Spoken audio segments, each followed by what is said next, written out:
Gold trusted gold buyers. మీరు తాకట్టు పెట్టిన బంగారాన్ని విడిపించి ఈ రోజు ఉన్న మార్కెట్ ధరకు కొనబడను.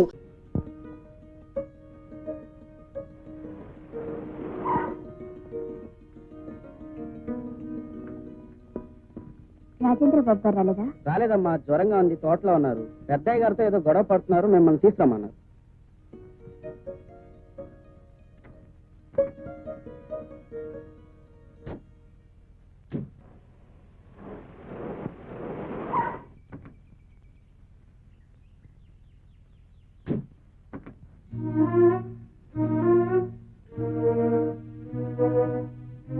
మా అబ్బాయి పిలిపించలేదు, నేనే పిలిపించాను. తీసుకెళ్ళి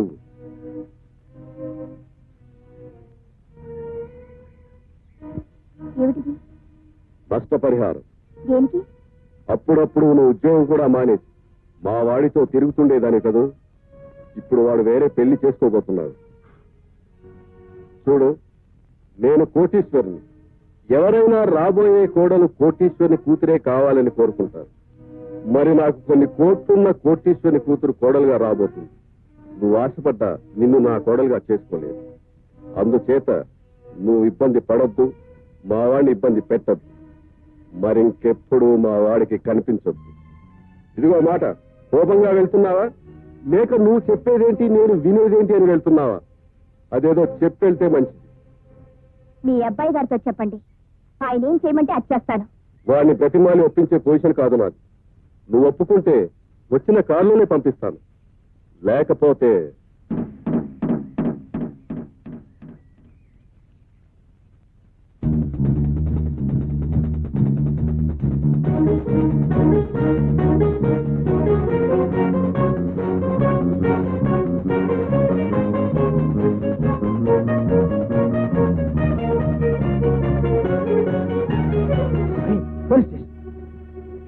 ఏమండి? ఏమిటమ్మా, ఏమైంది? పోలీస్ స్టేషన్కి వెళ్ళిందా? కంప్లైంట్ ఇచ్చిందా? ఏమని? అప్పుడు నిన్ను పెళ్లి చేసుకుంటానన్న ఆధారాలు ఏమైనా ఉన్నాయా? ఉత్తరాలు ఫోటోలు తప్ప ఇంకేం లేవండి. అవి చాలమ్మా. ఈ పెళ్లి అతని తండ్రికి ఇష్టం లేదని, నిన్ను చంపించడానికి ప్రయత్నం చేశాడని, నీకు రాజేంద్ర బాబుకి పెళ్లి జరిగేలా చూడమని కోర్టు వారికి అర్జీ పెట్టుకో. న్యాయస్థానం నీకు తప్పకుండా న్యాయం చేస్తుంది. థ్యాంక్స్ అండి. చూడవి, ఇతనికి ఒక్కగానొక్క కొడుకు. అతను ఒక అమ్మాయిని ప్రేమించాడు. ఆ అమ్మాయి పేదపిల్ల. ఇతనుకో 50 కోట్ల ఆస్తిపరుడు సంబంధం దొరికింది. ఒక్కతే కూతురు. కానీ వీళ్ళ అబ్బాయి ఆ పేదపిల్లనే పెళ్లి చేసుకుంటానంటున్నాడు. ఏదో విధంగా అమ్మాయిని లేపేద్దామని ఇతను ప్రయత్నించాడు. కథ అడ్డం జరిగింది. ఆ అమ్మాయి పోలీస్ కంప్లైంట్ ఇచ్చింది. అర్థమైంది. ఆ కేసు దీని మీద రాకూడదు. అంతేకాదండి, మా అబ్బాయి ఆ అమ్మాయిని పెళ్లి చేసుకోకూడదు. వస్తున్నా. ఒకటి, మీరు శిక్ష పడకూడదు. 2, మీ అబ్బాయికి ఆ అమ్మాయి మీద మనసు విరిగిపోవాలి. ఈ 2 నా సాక్ష్యంతోనే జరగాలి. అంతే. చూడండి, 1976లో అలహాబాద్ హైకోర్టులో సరిగ్గా ఎలాంటి కేసు ఒకటి విచారణకు వచ్చింది. అప్పుడు సెక్షన్ 497 ప్రకారం అడల్టరీగా నిరూపించవచ్చు. అవునవును, ఎంత తప్పించుకుందాం అనుకున్నా ఇలాంటి చిన్న చిన్న కేసులు ఒప్పుకో తప్పడం నేను ఏ కేసు ఒప్పుకున్నా ఒప్పుకోపోయినా ఈ కేసు ఒప్పుకొని తీరాలి. ఒకరిని ప్రేమించి మరొకరితో ఎలా సంబంధం పెట్టుకుంటుంది? Chitti nasty women. ఇటువంటి ఆడవాళ్ల వల్లే ప్రేమ అనే పదం కల్తీ అయిపోయింది, మనసు అనే పదం కల్తీ అయిపోయింది, చివరికి పెళ్ళనే పదం కూడా కల్తీ అయిపోతుంది. ప్రేమించిన తర్వాత ఆ ప్రేమకి కట్టుబడనే ఆడదైనా మగాడైనా నీతి తప్పిన వాళ్ళే. I hate people who don't possess character. Please ఆవేశపడకండి, నేను అంతే. ఈ కేసులో ఆ అమ్మాయికి శిక్ష వేయించలేకపోతే నేను వాదిస్తాను, వేయిస్తాను. నేనే వేయిస్తాను. పేరు కల్పన. నిన్ను ఎక్కడి నుంచి తరుముకొచ్చారు? తోటలో నుంచి. తోటలోకి నువ్వెందుకు వెళ్ళావు? ఆయన కారు పంపించారు. ఆయనంటే మీ ఆయన? కాదండి, ఆయన నాకు కాబోయే ఆయన. కాబోయే ఆయనే కానీ కట్టుకున్న ఆయన కాదుగా. యువరానా, మన హిందూ సాంప్రదాయ ప్రకారం 3 ముళ్ళు పడినంత వరకు ఏ ఆయనైనా ఆయన కాదుగా, పరాయివాడేగా. అటువంటి పరాయివాడు రమ్మని కారు పంపితే పవిత్రమైన ఆడదానివి నిర్భయంగా తోటలోకి ఎలా వెళ్ళావు?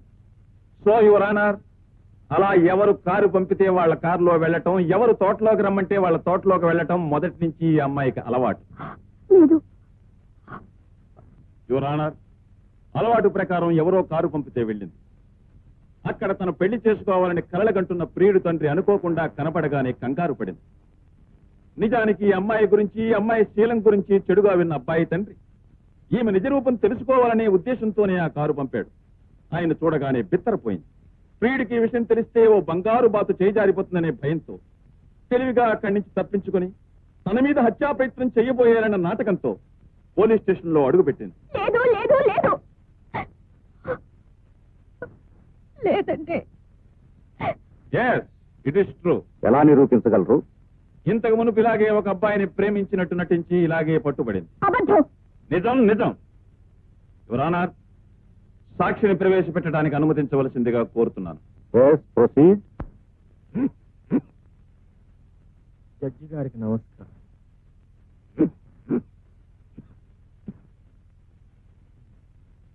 దేవుని ఎదుట ప్రమాణం చేసి దేవుని ఎదుట ప్రమాణం చేసి అంతా నిజమే చెబుతాను. అంతా నిజమే చెప్తాను. అబద్ధం చెప్పాను. మీ పేరు? అర్జున్. ఆమె మీకు తెలుసా? దేవదాస్ దగ్గరికి వెళ్ళి పార్వతి నీకు తెలుసా అన్నట్టు. ఆమెకు మీకు మధ్య ఉన్న సంబంధం ఏమిటి? దీపానికి వెలుతురికి మధ్య ఉన్న సంబంధం, గాలికి పూల తావికి మధ్య ఉన్న సంబంధం, కెరటానికి ఒడ్డుకి మధ్య ఉన్న సంబంధం. అంటే మనిషి కంటే మనసు గొప్పదని, ఎంతో విలువైనదని, దానికి ప్రేమే తృప్తినిస్తుందని తెలుసుకున్న నేను నా మనసు కల్పనకిచ్చాను. పిచ్చిగా ప్రేమించాను. కన్నవాళ్ళని కాదనుకున్నాను, తోడబుట్టిన వాళ్ళని వదులుకున్నాను. ఆమె రాత్రి, ఆమె పగలు, ఆమె నా సర్వస్వం, ఆమె నా ప్రపంచమని ఒక పిచ్చి వాళ్ళ ఆమె సన్నిధిలోనే పుట్టాను. చివరికి ఇద్దరం కలిసి బ్రతకడం కూడా ప్రారంభించాం. అంటే సారీ, ఇద్దరం కలిసి సంసారం ప్రారంభించాం. మనసులో కలిసిన క్షణంలోనే పెళ్లి జరిగినట్టుగా భావించాం. విడిగా కాపురం కూడా పెట్టాం. రోజులు క్షణాల్లా గడిచిపోతున్నాయి. రోజు నేను ఆఫీస్ నుంచి తిరిగి వచ్చేసరికి తల నిండా మల్లెలు పెట్టుకుని అందంగా అలంకరించుకుని ద్వారం దగ్గరే నిలబడేది నా కోసం. ఇంట్లో అడుగు పెడుతూనే స్వర్గంలో అడుగు పెడుతున్నట్టు భావించేవాడు. ఇద్దరం చెరో కుర్చీలో కూర్చుంటే తనువులు వేరవుతాయని ఒకే కుర్చీలో ఒకరి ఒళ్ళో ఒకరం చిలకా గోరింకల్లా కూర్చుని చుక్కలను చూస్తూ తెల్లవారులో మాట్లాడుకునేవాడు. మా ఇద్దరిది ఒకే అడుగు, మా ఇద్దరికి ఒకే గొడుగు. అడుగులో అడుగు వేసుకుంటూ ఒకే గొడుగు కింద ప్రయాణం చేసేవాళ్ళు. అలాంటి మా ప్రణయ జీవితంలో అనుకోకుండా ఒక దుర్ఘటన జరిగింది. ఆ రోజు ఎందుకో తెలియదు మా ఆఫీస్ సెలవు వచ్చింది. నేను పెందలాడి ఇంటికి వచ్చాను. గుమ్మం దగ్గర కల్పన కనిపించలేదు. లోపల కనిపిస్తుందేమో నా ఆశగా లోపలికి వచ్చాను. కానీ నా కళ్ళని నేనే నమ్మలేకపోయాను. నా గుండెలు జల్లుమన్నాయి. నా కపాలం బ్రద్దలైంది. నా కల్పన, నా ప్రేయస్ కల్పన, నా ఊర్వశి కల్పన ఎవడో పరాయి మగాడి హస్తాల మధ్య నా నోటితో నేను చెప్పలేను చెప్పలేను చెప్పలేను. అతన్ని తేరిపారు చూశాను. నా చూపులు భరించలేక అతను పారిపోయాడు. తన చేతిలో ఉన్న 500 రూపాయలని దాచుకోవడానికి ప్రయత్నించింది కల్పన. అప్పుడు అర్థమైంది, ఆఫ్టర్ ఆల్ 500 రూపాయల కోసం నా ప్రేయసి కల్పన అమ్ముడిపోయింది కదా అని అప్పుడు అర్థమైంది. వెంటనే కల్పన పీక నులిమి నులిమి చంపేయాలనుకున్నా. ఆ పాపని కొడు కట్టుకోవచ్చు. మళ్ళీ ఈ జన్మలో నీ ముఖం నాకు చూపించదని శాసించి బయటికి పంపించేశాను. అప్పుడు చూసిన కల్పన మళ్ళీ ఇప్పుడు చూస్తున్నా. కేవలం డబ్బు కోసం విభజించే ఒక కొలట, ప్రేమన్న పదానికే మచ్చ తెచ్చే ఒక పతిత, డబ్బు కోసం ప్రేమను వలగా పన్నే ఒక రాక్షస్.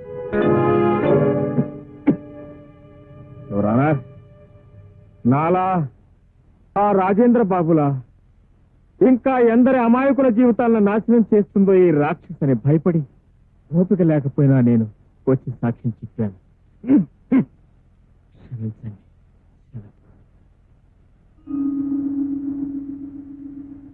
కల్పన అనే ఈ అమ్మాయిని ఒక నీతి తప్పిన ఆడదిగా కోర్టు వారు నిర్ణయిస్తూ ఐపీసీ 497 సెక్షన్ ప్రకారం శిక్షించే అవకాశం ఉన్నా మొదటి తప్పుగా హెచ్చరికతో విడిచిపెడుతూ ఆమె అర్జీని తిరస్కరిస్తున్నాం.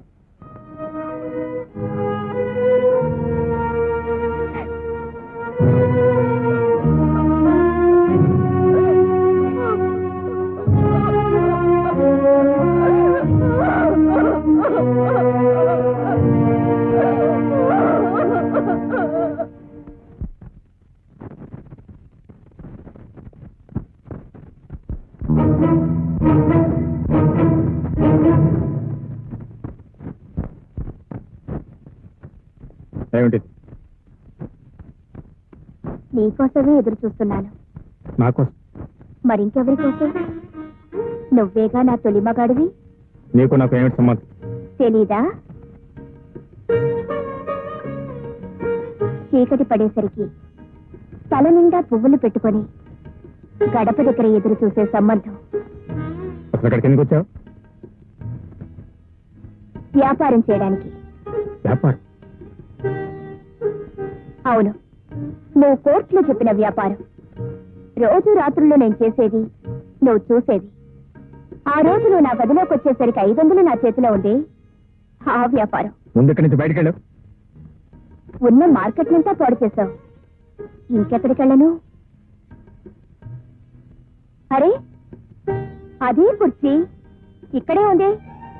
సాయంకాలం అయ్యేసరికి మనిద్దరం ఇదే కుర్చీలో కూర్చొని చిలకా గోరింకల్లా చుక్కలు చూస్తూ తెల్లవారులు మాట్లాడుకునేవాళ్ళం. మన మాటలు పూర్తయ్యేసరికి సూర్యుడు వచ్చేసేవాడు కదూ. అరే, గొడుగు, మన గొడుగు. ఆహా, మన ప్రేమ బంధం, జన్మ జన్మల బంధం, రుణానుబంధం, నీకు నాకు ఉన్న అనుబంధం, విడదీయలేని గొడుగు బంధం. ఎండలో వానలో రాత్రి పగలు ఇదే గొడుగు కింద అడుగుల్లో అడుగు వేసుకుంటూ తిరిగేవాళ్ళం కదూ. అరే, మంచం.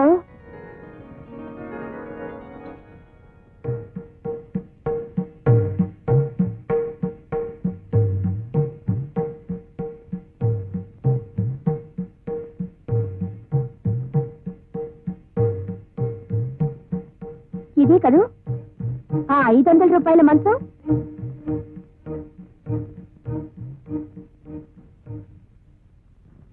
నేను ఇక్కడ పడుకున్నాను, అతను అక్కడ పడుకున్నాడు.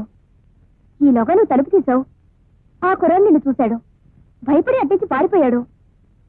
అతనిచ్చిన డబ్బులు నా చేతిలో అలా ఉండిపోయి కదూ.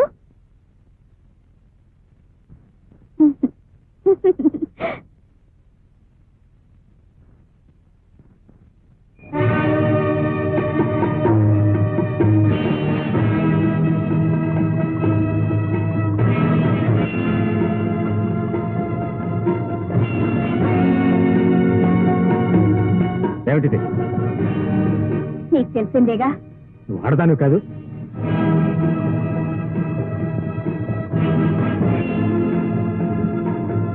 ఆడదన్నా? నేనా? కాదని నువ్వేగా చెప్పావు కోర్టులో. ప్రేమించిన వాడిని మోసం చేశానని, మరొకరితో తిరుగుతున్నానని. చూడు, నీ గురించి నాకు తెలియదు. నీకు అన్యాయం చేయాలని ఉద్దేశంతో మాత్రం ఆ పని చేయలేదు. తెలియని వాడివి నా గురించి తెలిసినట్టు, నాతో కాపురం చేసినట్టు 10 మందిలో ఎలా చెప్పావు? అది నా వృత్తి.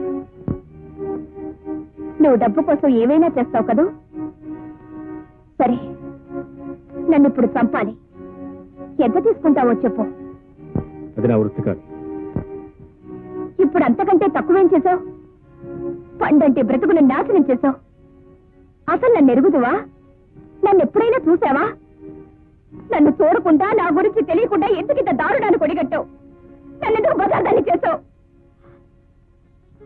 ఇప్పుడు ఎలాగో నా బ్రతుకు బజార్న పడాల్సిందే. అందుకే ఆ బజారు బ్రతుకు నీతోనే ప్రారంభిస్తాను. ఆ రోజు 500కి ఎవరితోనో పడుకున్నానన్నావు. అది అబద్ధమని నీకు తెలుసు. ఆ అబద్ధాన్ని కోర్టులో నిజం చేశావు. ఈ రోజు నుంచి దాన్ని నిజం చేసి బ్రతకాలనుకుంటున్నాను. ఆ బ్రతుకు నీతోనే ప్రారంభిస్తాను. 500 నువ్వివ్వక్కర్లేదు, నేనే నీకు ఇస్తాను. పోనీ కదా. ఇదిగో, ముహూర్తం పెట్టు. దేనికి సిగ్గుపడతావు? నాకు నేను సిగ్గు నీకెందుకు? అసలు సిగ్గనే పదం నువ్వు విన్నావా? దాని అర్థం ఏమిటో నీకు తెలుసా? కనీసం నీకో చెల్లి కూడా ఉండుండదు. ఉంటే తెలిసేది. సిగ్గేమిటో దాని అర్థం ఏమిటో. బహుశా నీకు తల్లి కూడా ఉంటుండదు. ఉంటే తెలిసేది ఆడదాని విలువేమిటో. నీలో రక్తం కూడా ఉంటుండదు. ఉంటే తెలిసేది లోన బాధ ఏమిటో. నీ ఒంట్లో నీరు కూడా ఉంటుండదు. ఉంటే తెలిసేది కన్నీరంటే ఏమిటో. వెధవ డబ్బు కోసం అబద్ధ సాక్ష్యాలు చెప్పి ఇతరుల జీవితాలు నాశనం చేయకు. నీకు డబ్బే ప్రధానమైతే అది సంపాదించుకోవడానికి ఎన్నో మార్గాలున్నాయి. కానీ ఈ రకంగా మనుషుల జీవితాలతో ఆడుకోకు. నా జీవితం ఎలాగో నాశనం అయిపోయింది. భవిష్యత్తులో అయినా ఇంకే ఆడపిల్ల జీవితంతోనూ ఆడుకోకు.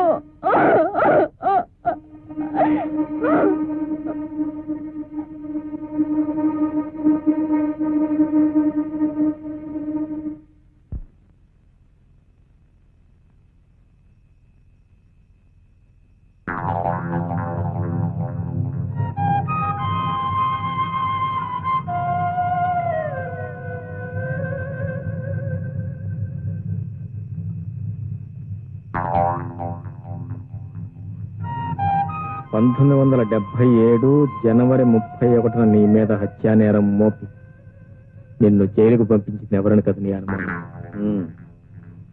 నేను. నాకు తెలుసు నువ్వే. ఎందుకు అబద్ధం చెప్పావు? చెప్పు చెప్పు. నేను చెయ్యని నేరాన్ని నా మీద ఎందుకు మోపావు? నన్ను ఎందుకు జైలుకు పంపావు? చెప్పు. చెప్తావా లేదా? చెప్పు చెప్పు.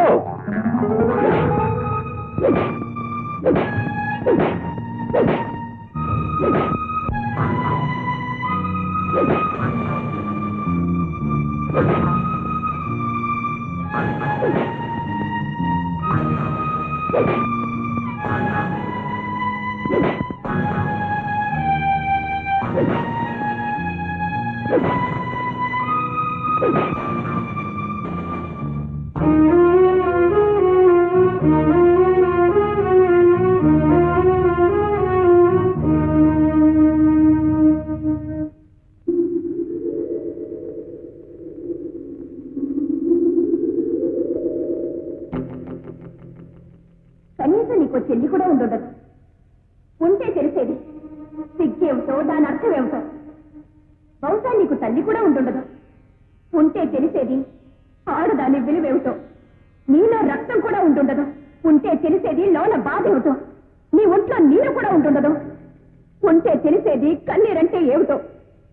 వెధవ డబ్బు కోసం అబద్ధ సాక్ష్యాలు చెప్పి ఇతరుల జీవితాలు నాశనం చేయకు. నీకు డబ్బే ప్రధానమైతే అది సంపాదించుకోవడానికి ఎన్నో మార్గాలున్నాయి. కానీ ఈ రకంగా మనుషుల జీవితాలతో ఆడుకోకు. నా జీవితం ఎలాగో నాశనం అయిపోయింది. భవిష్యత్తులో అయినా ఇంకే ఆడపిల్ల జీవితంతోనూ ఆడుకోకు.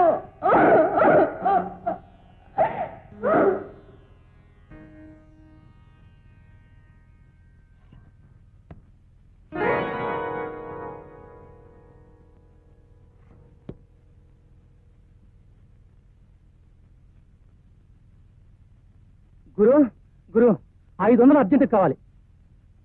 మంచి మూడ్ లో ఉన్నట్టున్నాడు. ఆ డబ్బు ముట్టుకోవద్దు. ఏమిటి గురు? అది పాప సొమ్ము. దాన్ని ఎక్కడే చేర్చాలి అక్కడికే చేర్చాలి. ఎక్కడికి చేరుస్తావు గురు? ఆ పిల్ల దగ్గరికా? ఇంకెక్కడి పిల్లలే గురు. మన కేసు అయిన తర్వాత నిద్ర మాత్రలు మింగిందట. కేసు సీరియస్ అట. హాస్పిటల్లో చేర్పించారట. బతుకుతుందో లేదో అనుమానమే.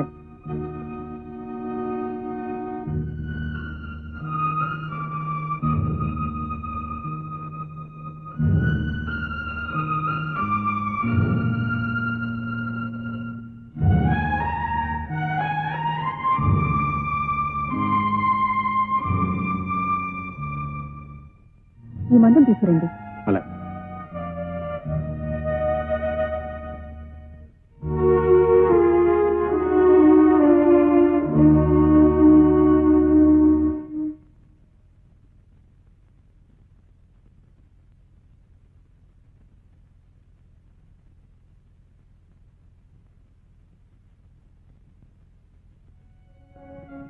డాక్టర్ ఎలా ఉంది? ఇప్పుడే స్పృహ వచ్చింది. త్వరలోనే కోలుకుంటుంది.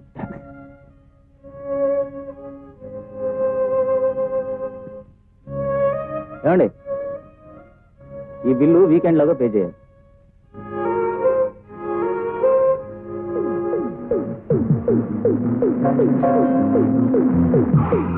అభి ఉన్నాడా? లేడు. మరి అతని బైక్ ఎక్కడుందేమిటి? ఏం లేదు, బైక్ అమ్మేమన్నాడు. అమ్మేమన్నాడా? ఎందుకు? గురు, డబ్బు తెచ్చావా? లేదు. ఏ మోటార్ సైకిల్ అమ్మలేదా? లేదు. ఎందుకని? అది నేనే అమ్మద్దన్నాను. నువ్వెందుకు వచ్చావు? డబ్బు ఇవ్వడానికి. నాకు డబ్బు అక్కర్లేదు. చూడలడు, నేనేం పరాయదాన్ని కాదు. నా అవసరం కొద్దీ నీ చుట్టూ తిరగడం లేదు. నీ అవసరం కోసం నా దగ్గర డబ్బు తీసుకుంటే తప్ప. నీ డబ్బు నాకేం అక్కర్లేదు. ఒరే మొద్దు మొహమా, నువ్వైనా చెప్పవా? తీసుకో గురు. నా చేతికి ఇవ్వండి అమ్మగారు. చూడు, డబ్బుకేం తొందర లేదు. రుణం తీర్చుకోవాలంటే చాలా మార్గాలున్నాయి. వస్తాను. Sorry, room number 16 bill settle చేయి. చూడండి, ఆమెకి ఇప్పుడు బాగానే ఉంది. చూస్తారా? రండి.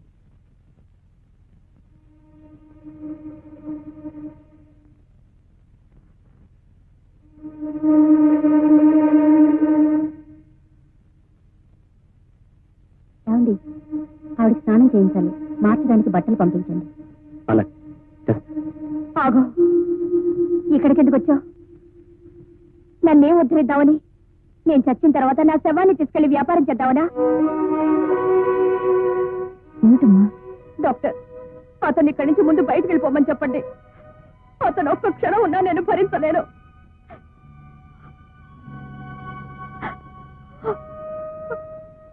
చూడమ్మా, నువ్వెందుకు చావాలనుకున్నావు, దానికి అతను ఎంతవరకు కారణమో నాకు తెలియదు. కానీ అతను ఇక్కడికి తీసుకురాకపోయినా, ఇంత ఖర్చు పెట్టి స్పెషల్ ట్రీట్మెంట్ ఇప్పించకపోయినా, పగలు రాత్రి మాకంటే శ్రద్ధగా నిన్ను చూడకపోయినా నువ్వు బతికేదానివి కాదు. అసలు నీ కోసం వచ్చిన వాళ్ళు గాని, నీ గురించి పట్టించుకున్న వాళ్ళు గాని ఎవ్వరూ లేరు. దిక్కు ముక్కు లేని అనాథల జనరల్ హాస్పిటల్లో పడున్న నిన్ను ఇక్కడికి తీసుకొచ్చి ఇంత శ్రద్ధ తీసుకున్న వ్యక్తిని నువ్వెందుకు ఇలా అసహించుకుంటున్నావో నాకు అర్థం కావడం లేదు.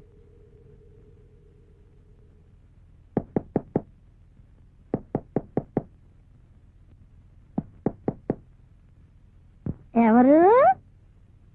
Hello hello, can I meet the lawyer? Can I meet the lawyer in Nibanda? What is this nonsense? What is this? Why? Sorry, Rajamandi, Kakinada, Sagarta, America, London, Paris, first way, first bus standard. What is this? చూడండి, మీరేం మాట్లాడుతున్నారో నాకేం అర్థం కావట్లేదు. ఎంతక్క తెలుగులో మాట్లాడుతున్నావు కదా, పెద్ద అమెరికా నుంచో రష్యా నుంచో దిగుతాడు ఇంగ్లీష్ లో మాట్లాడుతున్నావు ఎందుకు? తెలుగులో మాట్లాడు. లాయర్ గారు ఉన్నారా? ఎందుకు? ప్రైవేట్ గా మాట్లాడాలి. ఏంటే నువ్వు ప్రైవేట్ గా మాట్లాడేది? పబ్లిక్ వైఫ్ నేను ఇక్కడ ఉంటుండగా. చూడండి, ఇది మీతో ప్రైవేట్ గా మాట్లాడతానంటుంది. ఇదిగో చూడండి, అదే గిది పిచ్చి పిచ్చిగా మాట్లాడారంటే మర్యాద ఉండదు. ఏంటంటే నువ్వు ఏం కావాలి మీకు? నేను లాయర్ గారితో మాట్లాడాలి. లాయర్ నేనే. లాయర్ స్వప్న గారితో మాట్లాడాలి. ఆ స్వప్నకు తండ్రి నేనే.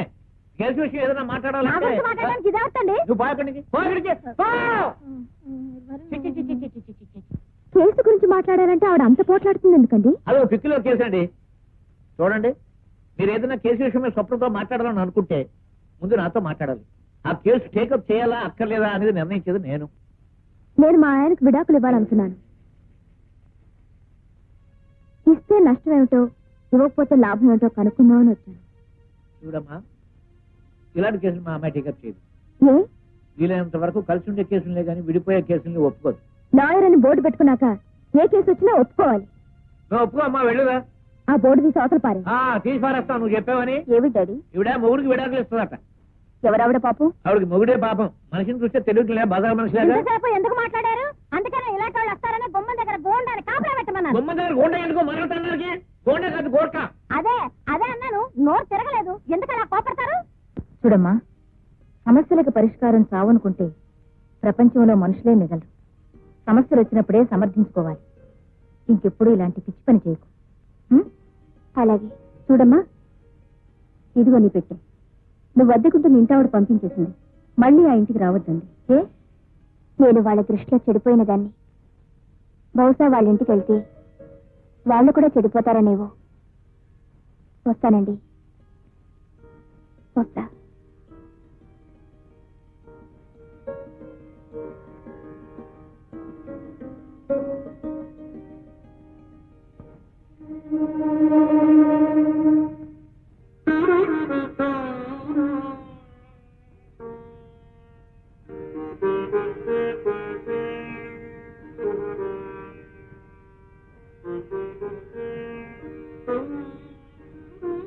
నీకెంత ఖర్చయింది? నువ్వు నా మీద ఎంత పెట్టుబడి పెట్టావు? నువ్వు ఎంత పెట్టుబడి పెట్టినా నా దగ్గర ఉంది ఇది. చూడండి,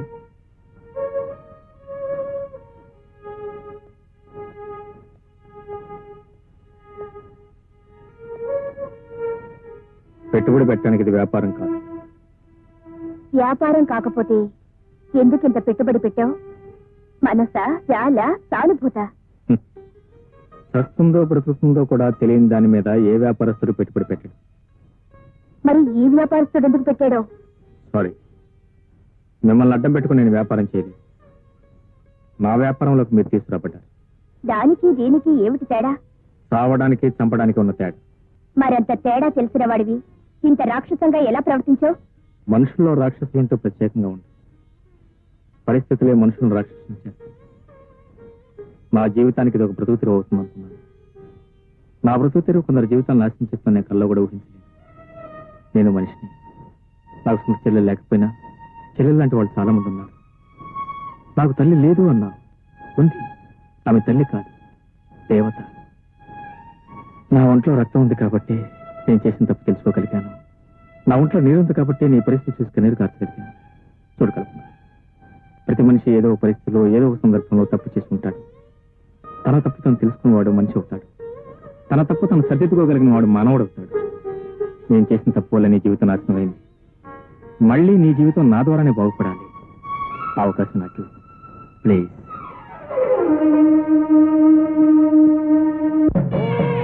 సుముఖాయ నమః.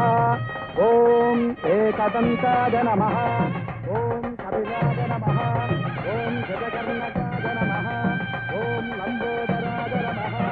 ఓం సుముఖోత్తే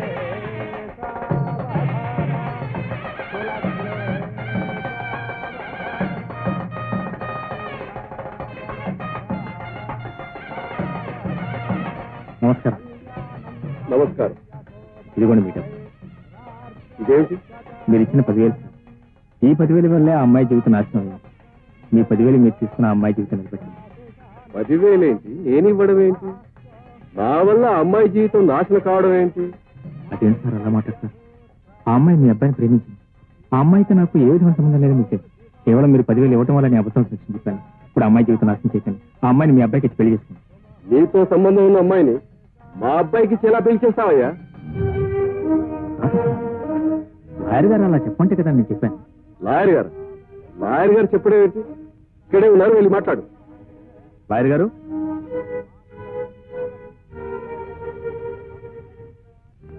ఏమండి లాయర్ గారు, ఈ అమ్మాయికి నాకు సంబంధం ఉందని నాతో అబద్ధం సాక్ష్యం చెప్పించి ఆయనతో 10,000 ఇప్పించింది మీరు కాదు?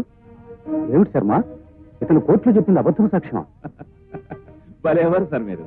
నేనేమిటి అబద్ధం సాక్ష్యం చెప్పించడం ఏంటి? ఇన్నేళ్ల నా సర్వీస్ లో నేను ఎప్పుడైనా అబద్ధం సాక్ష్యం చెప్పించడం చూశారు సార్ మీరు? ఏమయ్యా, నువ్వు నేను ఎప్పుడు కలుసుకున్నావు, ఎప్పుడు మాట్లాడుకున్నావు? ఈ కేసుతో నాకు సంబంధం ఉంది, నేను సాక్ష్యం చెప్తాను అన్నావు. సరే రమ్మన్నాను, వచ్చావు, సాక్ష్యం చెప్పావు. సార్, మీకు పిల్లలు ఉన్నారో లేదో నాకు సరిగ్గా తెలియదు. ఆడపిల్లలు ఉండే ఉంటారు. ఒక ఆడపిల్ల ఉసురు మాత్రం పూసుకోవద్దని చెప్తున్నాను. కేవలం ఈ పిల్ల పెళ్లి పాడు చేయడం కోసం నాతో మీరు అబద్ధం సాక్ష్యం చెప్పించారు. ఏమండి ధనంజయరావు గారు, ఏమిటి న్యూసెన్స్ అంతా? న్యూసెన్స్ కాదండి, మహా న్యూసెన్స్. ఆనాడు తన పెళ్లి ఎక్కడ ఆగిపోతుందోనని నేను చంపడానికి ప్రయత్నించానని నా మీద పోలీస్ కేసు పెట్టింది. కోర్టులో సాక్ష్యం ఇచ్చాడని ₹1,00,000 ఇతని బుట్టలో వేసుకొని ఉంటుంది. ఇప్పుడు ఈ పెళ్లి ఆపేసి నా ఆస్తితో కొట్టాలని చూస్తుంది. ఇదంతా బ్లాక్ మెయిలింగ్ అండి. ఇన్స్పెక్టర్ గారు చూడండి. పిచ్చి పిచ్చి వేషాలు వేస్తున్నావా? మర్యాదగా ఇక్కడి నుంచి బయటికి వెళ్ళండి, లేకపోతే అరెస్ట్ చేస్తాను. నిజమే చెప్తున్నాను. కేవలం నా ఒక్క అబద్ధం సాక్ష్యం వల్ల అమ్మాయి జీవితం నాశనం చేయకండి. అంటే నువ్వు చెప్పిన అబద్ధము సాక్ష్యాన్ని దృష్టిలో పెట్టుకుని నేను తీర్పు చెప్పానంటావా? అంటే మేమంతా అసమర్థులం అంటావా? అబద్ధము సాక్ష్యం ఏదో నిజమేదో మాకు తెలియదంటావా? చూడు, అనవసరంగా నువ్వేదో చేయడానికి వచ్చి మరేదో చేయడానికి ప్రయత్నించు. వెళ్ళు, అమ్మాయిని తీసుకుని వెళ్ళు. ఇదిగో జడ్జి గారు కూడా కోపవచ్చు. వెళ్ళు, వెళ్ళవయ్యా. చూడు తమ్ముడు, నా మాట నమ్ము. నాకు కల్పనకు ఎలాంటి సంబంధం లేదు. కేవలం నీకు కల్పనకు ఉన్న సంబంధాన్ని చెడగొట్టడం కోసమే మీ నాన్న డబ్బారు చూపించి నాతో అబద్ధం సాక్ష్యం చెప్పించాడు. ప్లీజ్ నా మాట నమ్ము. నాకు ఆ అమ్మాయికి ఏం సంబంధం లేదు. ఆ అమ్మాయి జీవితం నాశనం చేయదు. ఆ అమ్మాయి జీవితం నాశనం చేయొద్దంటావు, మరి ఈ అమ్మాయి జీవితం నాశనం చేయమంటావా? అంత పవిత్రురాలైతే నువ్వే కట్టుకో.